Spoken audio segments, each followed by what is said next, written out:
சபரிமலை ஐயப்பன் கோவிலில் மகர விளக்கு பூஜைக்கு நடை திறக்க இருப்பதால் கோவிலை சுற்றி சுத்தம் செய்யும் பணி தீவிரமாக நடைபெற்று வருகிறது. மகர விளக்கு பூஜைகளுக்காக நாளை 30ஆம் தேதி மாலை 5 மணிக்கு நடை திறக்கப்படுகிறது. இதையடுத்து கோவிலை சுற்றி புகை மருந்துகள் அடிக்கும் பணியில் சுகாதார பணியாளர்கள் ஈடுபட்டுள்ளனர். 2026 புத்தாண்டை ஒட்டி உத்தரப்பிரதேச மாநிலம் வாரணாசியில் உள்ள காசி விஸ்வநாதர் கோவிலுக்கு வரும் பக்தர்கள் எண்ணிக்கை அதிகரித்துள்ளது. பல்வேறு பகுதிகளில் இருந்து குவிந்து வரும் மக்கள் நீண்ட வரிசையில் காத்திருந்து சுவாமி தரிசனம் செய்தனர். கர்நாடக மாநிலம் கார்வார் கடற்படை தளத்திற்கு சென்ற குடியரசுத் தலைவர் திரௌபதி முர்மு INS வாக்ஷீர் நீர்மூழ்கி கப்பலில் பயணம் மேற்கொண்டார்.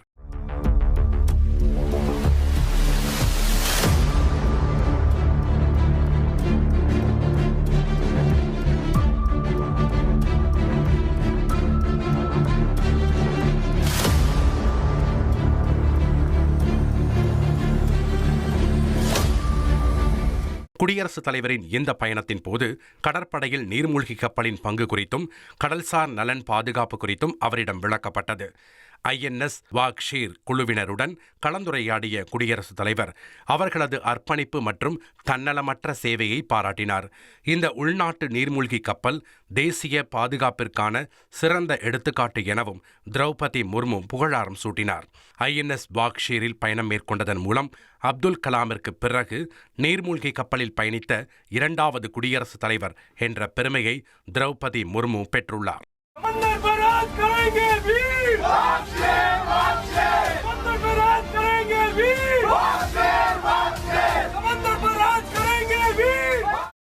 பிரபல தொழிலதிபரான ஆனந்த் மகேந்திரா தஞ்சை பிரகதீஸ்வரர் கோவில் குறித்து தமது சமூக வலைதள பக்கத்தில் நெகிழ்ச்சியுடன் பதிவிட்டுள்ளார். தனித்துவமான இடங்கள் குறித்த தகவல்களை தாம் பலமுறை பகிர்ந்திருப்பதாகவும், ஆனால் அதற்கு நிகரான ஆலயங்கள் இந்தியாவில் இருப்பதாக அவர் கூறியுள்ளார். எந்தவிதமான நவீன தொழில்நுட்பங்களும் இல்லாமல் எழுப்பப்பட்ட தஞ்சை பிரகதீஸ்வரர் கோவில் 1000 ஆண்டுகளாய் பல இயற்கை சீற்றங்களை தாங்கி நிற்பதாகவும் அவர் தமது பதிவில் குறிப்பிட்டுள்ளார். குஜராத் மாநிலம் கட்ச் மாவட்டத்தில் டிராக்டர் மீது மோதிய மினி பேருந்து தீப்பிடித்து எரிந்தது. இதில் பேருந்தில் பயணித்த 14 பேரும் பத்திரமாக மீட்கப்பட்டுள்ளனர். விரைந்து வந்த தீயணைப்புத் துறையினர் தீயை கட்டுக்குள் கொண்டு வந்தனர். இருப்பினும் பேருந்து முற்றிலும் எரிந்து தீக்கிரையானது. அசாம் மாநிலம் பாக்மாரி மாவட்டத்தில் ஆக்கிரமிப்பு கட்டடங்கள் அகற்றப்பட்டன. மேய்ச்சல் நிலம் என கண்டறியப்பட்ட இடங்களில் கட்டப்பட்ட வீடுகளை இடித்து அகற்றியதோடு அங்கு வசித்த மக்களையும் மாவட்ட நிர்வாகம் வெளியேற்றியது. சட்டவிரோத குடியேற்ற நடவடிக்கைக்கு எதிராக தொடர்ந்து ஆக்கிரமிப்புகள் அகற்றப்பட்டு வருகின்றன.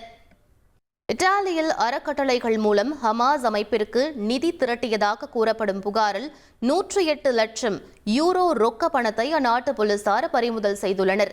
நீதிமன்ற உத்தரவின்படி நாடு முழுவதும் உள்ள பாலஸ்தீன ஆதரவு அறக்கட்டளை அலுவலகங்கள் மற்றும் சந்தேகத்திற்கு உரியவர்களின் வீடுகளில் இந்த அதிரடி சோதனை நடத்தப்பட்டது. அப்போது சாதுலோ நகரில் ஒரு வீட்டில் சுவரில் மறைத்து வைக்கப்பட்டிருந்த ரொக்க பணம், கணினிகள் மற்றும் ஹமாஸ் அமைப்பின் கொடிகள் ஆகியவற்றை அதிகாரிகள் கைப்பற்றினர். சிரியாவின் லடாக்கியா நகரில் அலாவைட் சிறுபான்மை சமூகத்தினர் நடத்திய போராட்டத்தின் போது துப்பாக்கிச் சூடு நடத்தப்பட்டதில் 3 பேர் உயிரிழந்தனர். அலாவைட் சமூகத்தைச் சேர்ந்த பஷார் அல் ஹசாத் கடந்த ஆண்டு அதிபர் பதவியிலிருந்து நீக்கப்பட்டதிலிருந்து அந்த சமூகத்தினரை குறிவைத்து தாக்குதல் நடத்தப்படுவதாக கூறப்படுகிறது. இந்நிலையில் தனி அரசியல் அதிகாரம் கேட்டும் கைதிகளை விடுவிக்க வலியுறுத்தி அலாவைட் சிறுபான்மை சமூகத்தினர் போராட்டத்தில் ஈடுபட்டனர்.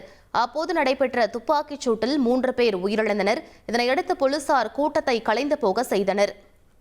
யுக்ரைனின் மரியுபோல் நகரில் கடந்த 2022ஆம் ஆண்டு ரஷ்யாவின் வெடிகுண்டு தாக்குதலால் உருக்குலைந்த நாடாக அரங்கம் புதுப்பிக்கப்பட்டு மீண்டும் திறக்கப்பட்டிருக்கிறது.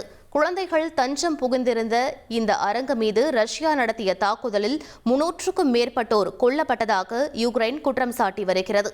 ஆனால் ரஷ்யா அதற்கு மறுப்பு தெரிவித்து வருகிறது.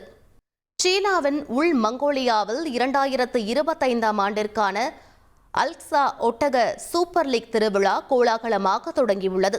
விழாவின் தொடக்க விழாவில் 24 அணிகளைச் சேர்ந்த 1000க்கும் மேற்பட்ட ஒட்டகங்கள் பல்வேறு போட்டிகளில் பங்கேற்றன. சுமார் 1,74,000 ஒட்டகங்களை கொண்டுள்ள அல்சா பகுதியில் குளிர்கால சுற்றுலாவை மேம்படுத்தும் நோக்கத்தில் இந்த திருவிழா நடத்தப்படுகிறது.